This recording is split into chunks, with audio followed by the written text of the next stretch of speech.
또 오랜만에 보신 분들도 많이 계셔서 너무 반갑습니다. 우리 다시 한번 우리 주변에 있는 분들하고 인사하겠습니다. 반갑습니다. 사랑합니다.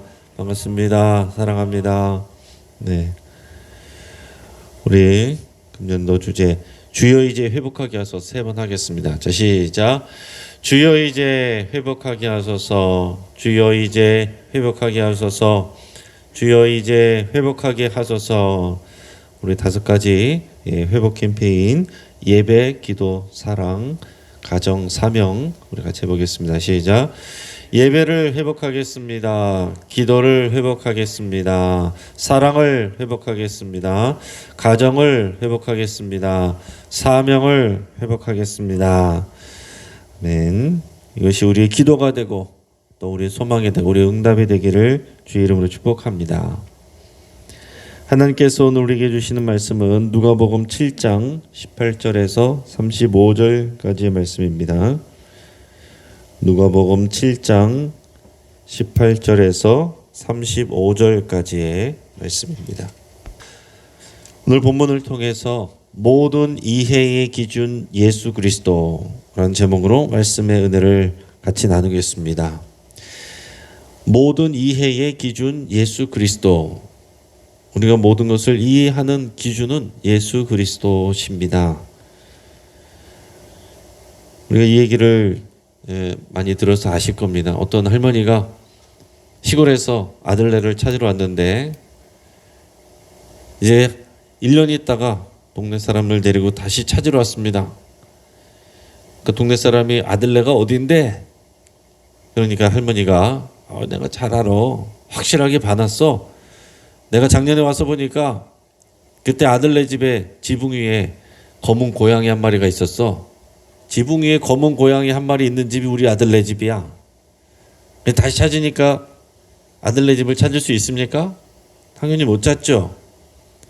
그 기준이 바뀌는 것이기 때문에 지붕 위에 있는 고양이는 금방 사라지고 그 자리에 없기 때문에 그렇게 해서는 아들네 집을 찾을 수가 없는 것입니다.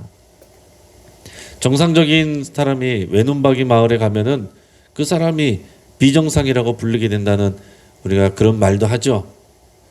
그래서 그 사람들이 다들 볼 때는 다 눈이 한 짝씩 있는 것이 그것이 정상이라고 생각하기 때문에 그 사람들이 볼 때는 눈이 2개 있는 사람을 보면은 그 사람을 비정상이다 이렇게 취급하게 됩니다. 그들의 판단 기준이 자신들에게는 당연한 것이고 일반적인 것이라고 여겨지게 되지만 그 기준은 진실이 아니기 때문에 그 판단은 틀린 결정이 되게 돼 있습니다. 지금 이 시대에 누가 진리의 기준을 가지고 있습니까? 이 시대에 우리가 저마다 다 판단을 하고 우리가 다 생각을 하고 결정을 하는데 누구의 판단이 옳은 것이고 누구의 결정이 진리를 보장할 수가 있는 것입니까? 여러분 우리 그리스도인들은 최소한 우리 그리스도인들은 예수 그리스도가 절대적인 판단의 기준이 되어야 됩니다. 예수님을 알지 못하는 사람들은 각자 자기가 가지고 있는 기준으로 자기들이 배운 것으로 자기들이 경험한 그 경험을 가지고 세상을 바라보고 사람을 판단합니다. 더 나아가서는 자신들의 기준으로 세상을 만드신 하나님도 판단합니다. 하지만 그리스도인들은 예수 그리스도와 그분이 가르쳐주신 그의 복음, 하나님의 약속, 하나님의 말씀 이것이 세상을 바라보는 그리고 세상을 해석하는 우리 삶을 해석하는 그런 기준이 돼야 된다라는 얘기입니다. 하나님의 아들이시고 말씀 그 자체이신 예수님께서 이 땅 가운데 오셨지만 사람들은 그 예수님을 배척하기도 하고 오해하기도 했습니다. 또 비난하기도 했습니다. 세상에 이 판단의 진짜 기준이 오셨는데 이 세상의 기준을 가지고 오히려 예수님을 판단하는 사람들이 많이 있었다는 거죠. 그랬기 때문에 결국에는 예수님을 십자가에 못 박은 것입니다.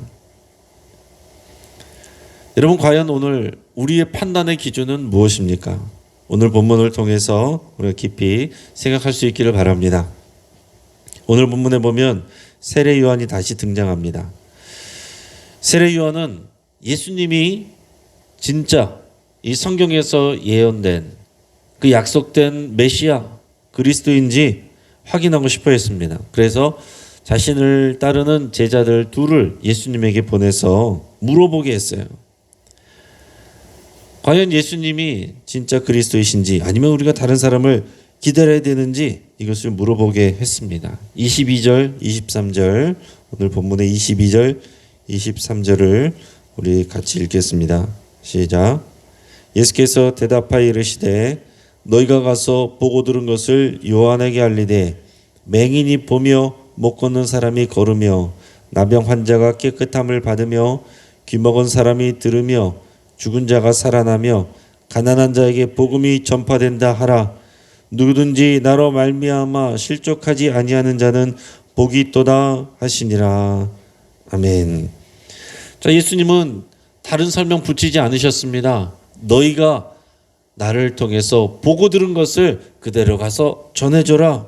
그 보고 들은 것은 뭡니까? 맹인이 보게 되고 못 걷던 사람이 걷게 되고 나병 환자가 깨끗함을 받게 되고 귀먹은 사람이 소리를 듣게 되고 죽은 자가 살아나고 가난한 자들에게 복음이 전파되는 이것을 그대로 가서 전해라 이렇게 얘기를 한 것입니다.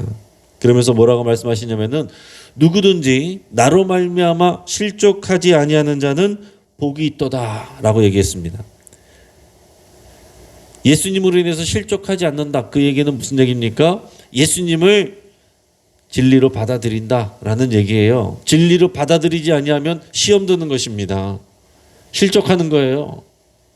어떻게 이럴 수가 있지? 우리가 알기는 그 구약에 나와 있는 성경의 기준으로 하면은 왕으로 오신다고 그랬는데 전혀 왕의 모습이 아니고, 그리고 우리가 생각한 기존의 유대인들이 생각한 그런 모습과 기준이 아닌데, 그렇기 때문에 예수 그리스도를 보면서 자신들의 세상의 기준으로 판단하면은 실족할 수 있다는 거죠. 오히려 오해하게 되고 예수님을 또 비난하게 되는 그것이 실족하는 것입니다. 그렇지 않은 사람, 예수님을 예수 그리스도로 하나님의 아들로 그분의 말씀을 하나님의 진리의 말씀으로 받아들이는 자가 복이 있다는 것을 말씀을 하시는 거예요. 예수님이 전하게 하신 내용은 어떤 내용이었습니까? 무엇과 관계된 거예요?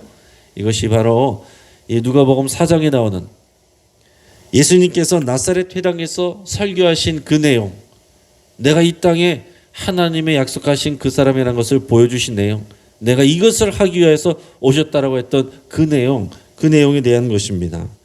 누가복음 4장 18절 19절에 보면 주의 성령이 내게 임하셨으니 이는 가난한 자에게 복음을 전하게 하시려고 내게 기름을 부으시고 나를 보내사 포로된 자에게 자유를, 눈먼 자에게 다시 보게 함을 전파하며 눌린 자를 자유롭게 하고 주의 은혜의 해를 전파하게 하려 하심이라 하였더라.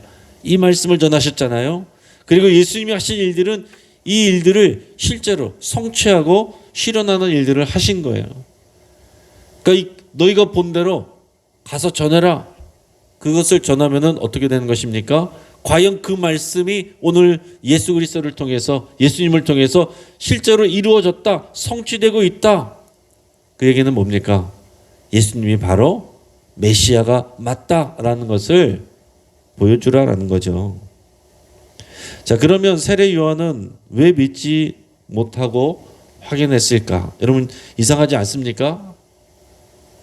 요한복음에 보면은 예수님이 지나갈 때 세례 요한이 예수님을 보면서 보라 어린 양이로다 뭐 이런 얘기도 하고 그랬다고 했는데, 오늘 여기서 보면은 가서 다시 또 물어보라고, 앞에서는 제자들이 있는 데서는 다 이렇게 얘기해 놓고서 뒤에 가서는 물어보라고 하는 거 아닌가 이렇게 생각할 수 있잖아요. 왜 세례 요한은 제자들을 보내서 확인하게 했을까? 원래 예수님이 인용하신 이사야 61장, 지금 우리가 읽었던 이 말씀 누가복음 4장에 나오는 그 회당의 말씀은, 읽은 말씀은 이사야서 61장에 나오는 말씀입니다. 근데 61장에 보면은요, 이 은혜의 해를 전파한다라는 말만 나온 것이 아니고 은혜의 해와 하나님의 보복의 날을 선포한다 이렇게 돼 있어요. 자, 그런데 예수님은 오셔서 읽으실 때 은혜의 해를 선포하게 한다 이렇게 말씀을 하시고, 이 하나님의 보복의 날, 하나님의 심판, 이것에 대해서는 그렇게 특별하게 말씀을 하시지 않았다라는 얘기입니다. 그리고 거기에 대한 메시지와 거기에 대한 내용들이 별로 없다라는 거죠. 그러니까 이게 약간 세례 요한이 맞는가 하는 생각을 하는 것입니다. 세례 요한은 이 선포할 때, 설교할 때 하나님의 보복과 하나님의 심판, 이것이 있으니까 너희가 회개하고 회개의 세례를 받으라 해서 사람들에게 회개의 세례를 베풀었던 것입니다. 하나님의 심판, 하나님의 진노, 이 죄에 대한 하나님의 진노가 가까웠으니, 심판이 가까웠으니 너희가 회개해라, 이것을 선포했습니다. 그럼 그리스도가 오셔서 이 이사야서 61장 말씀을 하실 때 이 은혜의 해와 보복의 날을 같이 말씀을 하셔야 되는데, 은혜의 해만 전하셨다라는 겁니다. 예수님은 또 왜 그러셨을까요? 예수님은 왜 은혜의 해만 말씀을 하시고 이 보복의 날에 대한 내용은 빼고 얘기를 하셨을까? 그 이유는 왜 그러냐면, 하나님의 보복의 날, 이건 하나님의 심판입니다. 하나님의 심판은, 완전한 심판은 마지막 심판의 때를 말하는 것입니다. 그러니까 사람들은 구약 성경이 말씀을 들으면서 메시아가 오면 하나님의 은혜가, 그리고 동시에 하나님의 진노와 심판이 함께 임할 것이라고 생각을 했어요. 그러니까 온전히 믿음 생활을 잘하는 사람들에게는 하나님께서 은혜를 베풀어 주시고 신원화해 주시고, 그리고 또 하나님의 말씀을 떠나 있는 사람들에게는 하나님의 심판이 임할 것이다. 유대인들의 생각에는 그러면은 메시아가 오면은 하나님의 심판이 이 로마에, 우리를 핍박하는 이 로마 정부에 그대로 임할 것이다. 로마 정부가 멸망할 것이다. 이런 생각으로 다들 생각을 하고 판단을 하고 있었다라는 것입니다. 그러나 예수님은 그 은혜의 때만을 우리에게 선포하시고, 예수님 오신 때는 은혜의 때인 것이고, 그 마지막 하나님의 이 보복의 날은 마지막 때에 온다는 것을 말씀해 주신 것입니다. 그러니까 우리는 그 사이에 있는 거예요. 은혜의 해가 선포됐고 보복의 날이 오고 있는데 그 사이에 우리가 있는 것입니다. 근데 그 당시 유대인들은 그것을 잘 이해할 수가 없었고, 세례 요한도 이 부분에 대해서 이상하다, 잘 이해를 못했기 때문에 긴가민가했다라는 얘기입니다. 예수님은 생명의 구원을 우리에게 선포하는 이 은혜의 해, 희년의 그 은혜들을 선포하고 그것을 이루어 주셨습니다. 자격 없는 자들에게 베풀어 주시고, 긍휼을 베풀어 주시고, 고쳐 주시고, 용서해 주시고, 귀신을 쫓아내고, 그리고 하나님의 역사들이 이 땅 가운데 임하는 그런 모든 사람들이 하나님의 은혜를 보게 되고 경험하게 되는 그 은혜의 해를 예수님께서 선포하셨습니다. 그리고 그 응답으로 예수님이 오신 거예요. 모든 사람의 은혜를 위해서, 모든 사람의 구원을 위해서 예수님이 오신 겁니다. 그렇기 때문에 이 예수님을 온전하게 이해하는 사람은 실족하지 않는다라는 거예요. 이것을 믿음으로 받는 사람은 실족하지 아니하는 거고 그 사람이 복이 있다. 반대로 자신의 예전부터 갖고 있던 그런 판단, 기준, 경험, 생각, 이것에 붙들려 가지고 예수님을 바라보면서 오해하고 시험 들고 실족하는 자는 하나님께서 베풀어 주시는 그 은혜를 온전하게 누리지 못하게 될 수 있는 것입니다. 자, 이렇게 예수님에 대해서 세례 요한이 궁금했던 이 부분이 나온 다음에 이제는 이 세례 요한에 대해서 예수님이 평가를 하십니다. 예수님은 예수님에 대해서 세례 요한이 확인하려고 했던 것을 기분 나빠하거나 판단하신 것은 아닙니다. 여러분, 우리가 예수님에 대해서, 그 말씀에 대해서 질문을 던지고 고민하는 것, 그것은 좋은 것입니다. 계속 질문하고 고민해 봐야 되는 거예요. 이것이 과연 맞는 것인가? 이것이 정말 하나님의 말씀대로 되는 것인가? 이것이 성경적인 것인가? 이것이 복음에 맞는 것인가? 계속 질문을 던지고 고민을 해야 돼요.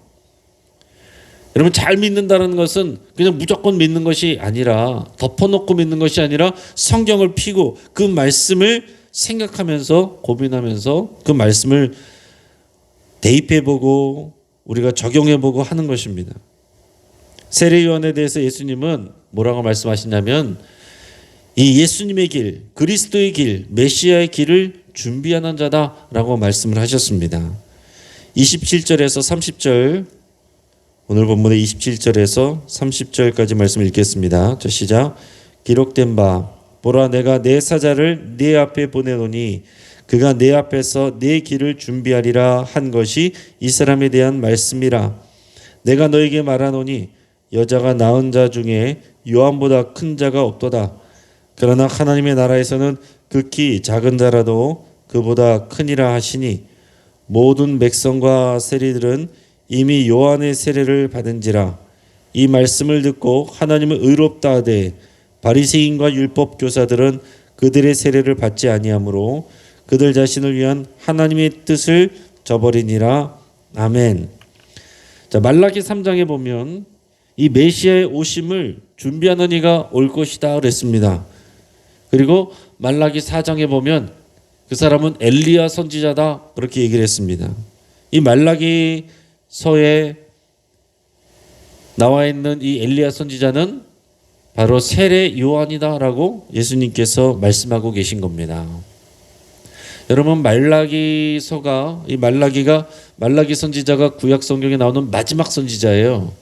말라기 선지자가 활동한 다음에 그 다음에 선지자가 없었습니다. 이 신약이 시작되는 이때까지 그 사이에 400년의 시간이 흘렀어요. 400년 동안 이 땅에 선지자가 나타나지 않았습니다. 그러다가 갑자기 나타난 사람이 세례 요한이었어요. 그래서 사람들은 세례 요한이 혹시 그리스도인가?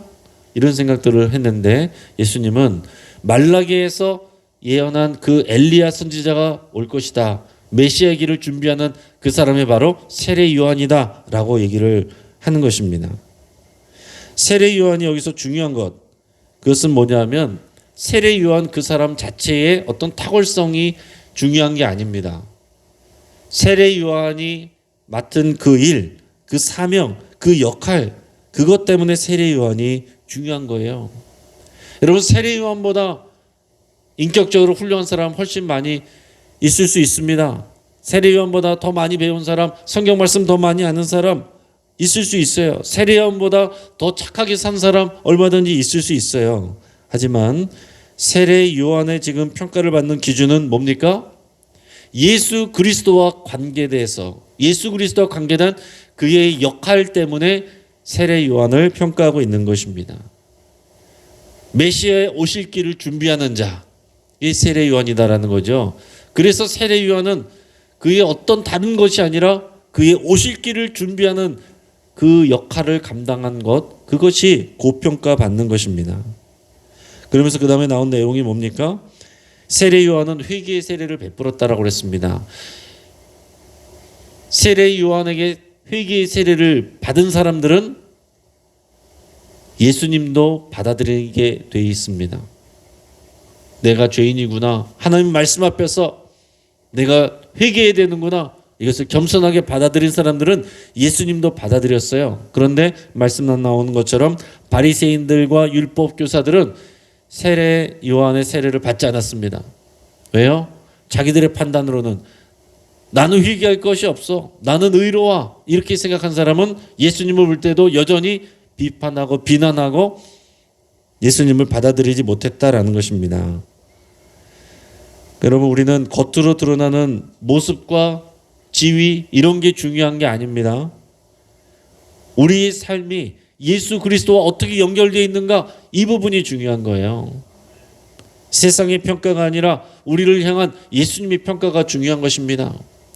세상의 사람들이 볼 때 세례 요한은 이상한 사람이었어요.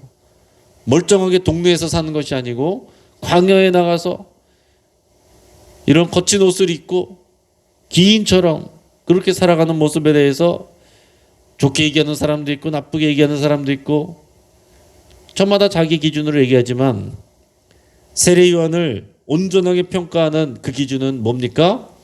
예수 그리스도의 오심을 준비하는 자. 그게 중요한 거예요. 오늘 우리가 살아갈 때에 몇 살을 살았느냐? 우리가 얼마나 좋은 집에서 살았느냐? 얼마나 대접받고 인정받으면서 살았느냐? 그게 중요한 것이 아니라 내가 예수 그리스도와 관계돼서 어떤 일을 했느냐?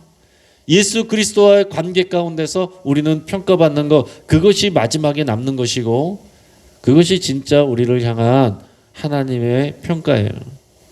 하나님께서 우리를 바라보실 때 예수 그리스도를 얼마나 사랑하고 예수 그리스도를 얼마나 믿고 예수 그리스도를 얼마나 따라 살았는지 그것만 평가하신다라는 것입니다. 예수님은 이어서 이 세대의 사람들을 장터에서 놀고 있는 아이들로 비유하셨습니다.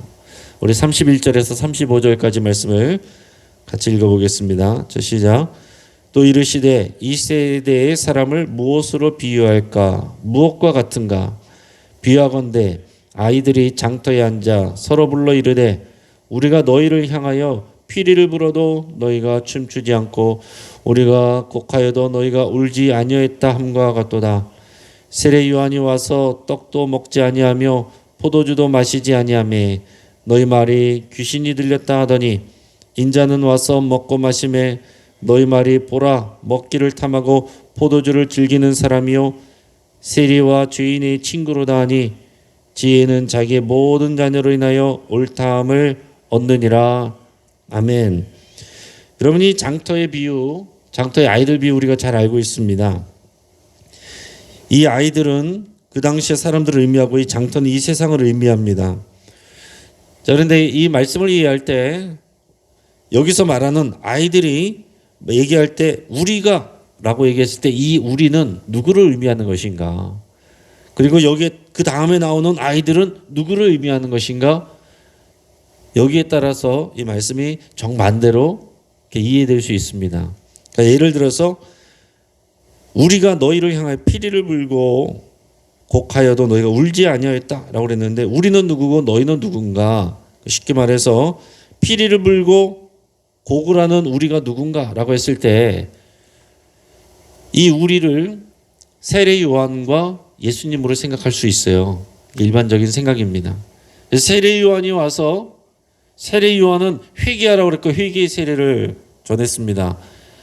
그것은 그래서 음식도 먹지 않고 금식하면서 이 회개하는 이 모습을 보여줬는데 이것을 곡하는 것처럼 이렇게 얘기할 수 있습니다.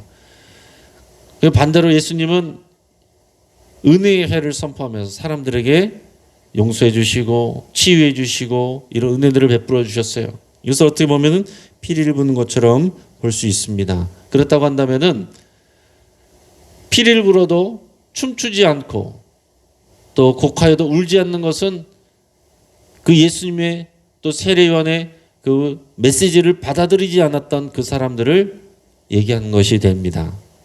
자, 그런데 이것을 뒤집어서 얘기할 수도 있습니다. 뒤집어서 어떻게 얘기할 수 있냐면은 이 피리를 불고 곡하였다라고 하는 이 우리가 누구냐라고 할 때 이것을 반대로 쉽게 말해서 바리새인과 이런 율법 교사들이다라고도 생각을 할 수가 있는 것입니다. 자, 그럼 이 상황은 지금 이제 장터에서 아이들이 모여서 놀고 있는데 비유가 그런 거예요. 아이들끼리 결혼식 놀이, 장례식 놀이를 하고 있는 거예요. 그런데 이제 아이들이 이제 장례식 놀이 또 결혼식 놀이를 하고 있는데 이 바리새인과 율법 교사들은 이 예수님과 또 세례 요한을 보면서 그 역할을 요구하는데 피리를 불었다. 그러면서 피리를 부르는데 너희가 춤을 추지 않는다라고 얘기하는 것은 뭐냐면은 세례 요한 보고 한 얘기입니다. 그렇게 볼 수가 있는 거예요. 세례 요한에게 세례 요한은 먹지도 않고 마시지도 않고 회개 또 하나님의 심판 이런 것만을 선포하니까 사람들이 뭐라고 얘기합니까? 세례 요한 저 사람 이상하다. 저 사람 먹지도 마시지는 않고 이상하다. 이렇게 얘기를 한다는 거예요. 반대로 예수님을 보면서는 예수님에게는 이 장례식의 이런 슬픈 그런 역할을 요구하고 있다는 것입니다. 그런데 예수님 어땠습니까? 세리들과 죄인들과 다니면서 함께 먹고 마시고 그렇게 하셨단 말이에요. 그러니까 이번에는 예수님한테는 정반대로 저 사람은 세리하고 죄인들하고 먹기를 좋아하고 맨날 먹고 돌아다니고 포도주 마시는 것을 좋아하고 저런다 그러고서 또 손가락질한다 라고 얘기를 할 수 있습니다. 자, 이렇게 정반대로 해석이 둘 다 가능하다는 거예요. 가능하다는 것인데 결과적으로는 똑같습니다. 결과적으로는 똑같아요. 세례 요한과 예수님의 모습이 어떻게 보면 정반대로 볼 수가 있습니다. 그럼에도 불구하고 세례 요한과 예수 그리스도의 그 선포는 결국에는 하나님의 동일한 메시지예요.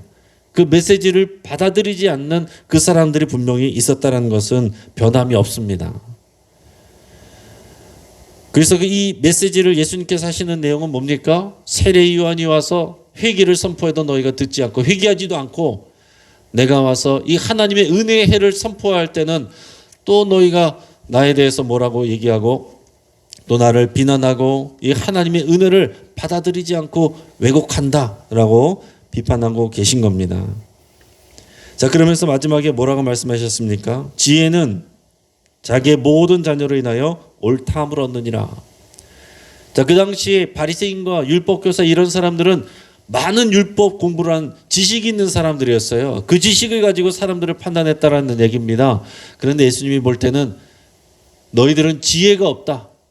많은 지식은 있는지 몰라도 너희는 이 말씀을 분별할 수 있는, 예수 그리스도를 온전하게 받아들일 수 있는 그런 영적인 지혜는 없다라고 얘기를 하시는 거예요. 지혜는 자기의 모든 자녀로 인하여 옳다함을 얻느니라. 옳다함을 받는 그 지혜의 자녀들은 어떤 사람들입니까? 세례 요한의 회개를 선포했을 때는 겸손하게 회개함으로 나가고, 예수님 오셨을 때 은혜를 선포하셨을 때는 그 예수님이 하나님의 아들이신 것을 믿고 고백하고 나가서 함께 그 은혜를 누리는 사람들이 지혜에 있는 사람들입니다. 지혜의 자녀들인 거예요. 예수 그리스도를 어떻게 받아들이느냐, 이것이 지혜의 기준이 되는 것이고 그 사람들이 옳다함을 받는다라고 얘기를 하시는 겁니다. 자, 이제 말씀을 정리할게요. 사람들은 전부 다 판단 기준을 가지고 있습니다. 그 기준으로 교회도 판단하고 예수님도 판단하고 하나님까지 판단하고 있습니다. 하지만 진짜 판단하시는 분, 진짜 심판하시는 분은 우리 하나님 아버지이시고 예수 그리스도이십니다. 율법을 공부한 바리새인과 서기관들은 세례 요한과 예수 그리스도를 오해하고 판단했습니다. 그들에게는 진정한 지혜가 없었습니다. 이 세상, 이 시대도 마찬가지입니다. 많은 사람들이 자기가 알고 있는 지식과 자기가 알고 있는 경험 가지고서 다 판단하지만, 그러나 진짜 판단의 기준은 오직 예수 그리스도와 그의 복음이어야 됩니다. 우리의 삶은 얼마나 화려한 집에서 살았는지, 얼마나 많은 지식을 가지고 있는지로 평가받지 않습니다. 오직 예수 그리스도와 그의 복음의 연관해서 평가받는 것입니다. 우리의 모든 이해의 중심에 예수 그리스도와 그의 복음이 온전히 기준이 되게 하시는 저와 여러분 되시길 주의 이름으로 축복합니다. 기도하겠습니다. 우리 말씀을 붙잡고 함께 기도할 때 예수님과 또 예수님의 복음을 더 깊이 이해하고 배우기로 소망하고 결단할 수 있길 바랍니다. 세상적인 지식과 개인적인 경험이 아니라 예수 그리스도와 복음이 판단의 기준이 되기를 원한다고 여러분 그렇게 간절히 기도하십시오. 또 내가 함부로 평가하고 판단했던 것들, 내가 사람들을 판단하고 평가하고 점수 매겼던 것들 다 회개하며 주님 앞에 내려놓을 수 있기를 바랍니다. 우리 가정을 위해서 함께 기도하겠습니다. 궁전에서의 삶보다 광야에서의 진리를 추구하는 삶을 소망하는 이런 가족들 될 수 있기를, 지혜의 자녀들이 될 수 있기를, 생명의 그런 지혜를 누리는 우리 가족들 될 수 있기를 위해서 함께 기도하겠습니다. 우리 환우들을 위해서 기도하겠습니다. 이교순 권사님 심한 기침으로 인해서 몇 달 동안 고생하시고 병원에 다녀오셨는데 이교순 권사님 위해서 그 기침이 그칠 수 있도록 위해서 기도해 주시기 바랍니다. 우리 황복희 집사님, 김명숙 집사님 항암 치료 여전히 하고 계십니다. 위해서 기도해 주시고 이순희 권사님 화상 치료 중에 있습니다. 온전히 회복될 수 있도록 위해서 기도해 주시고 우리 박범진, 김동욱 청년 손이 치유될 수 있도록 믿음 주시도록 위해서 함께 기도하시고 우리 주변에 아프신 분들 여러분의 아픈 부위를 위해서 또 기도하겠습니다. 오늘 수요 예배에 지혜와 은혜가 부어지기로 해서 우리 간절히 또한 기도하겠습니다. 우리 주여 한번 부르짖고 여러 가지 기도 제목으로 하나님 앞에 나가겠습니다.